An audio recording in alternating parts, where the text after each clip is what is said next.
Sa pool sa CCTV, ang panaksak ng barangay tanod sa isang lalaki sa Pasay.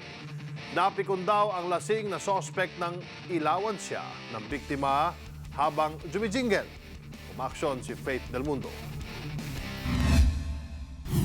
Kita sa CCTV ang paghabol ng saksak ng lalaking nakaputi sa lalaking nakaasul sa Barangay 27 Zone 4 sa Pasay.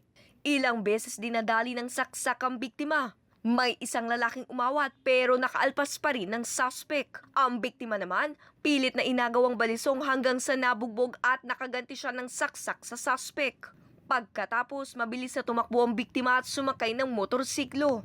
Habang ang suspect sinubukan pang habulin ng biktima. Kinilala ang suspect na si Jason Balarosa at tanod sa barangay.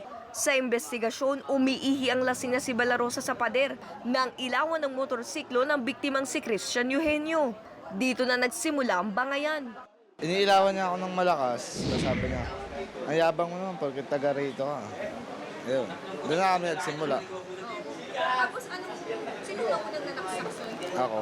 Marami kayo nainom? Konti lang.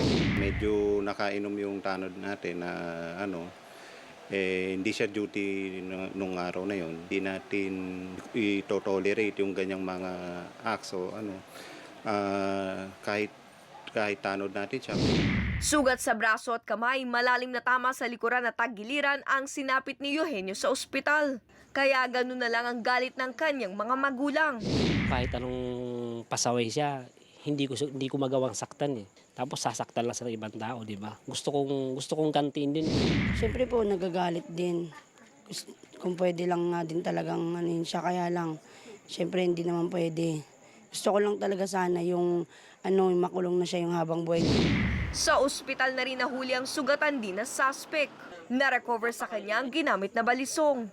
Maharap siya ngayon sa kasong frustrated murder. Umaaksyon, Faith Del Mundo, News 5. Be sure to come back. Use 5 everywhere. Copyright 2016.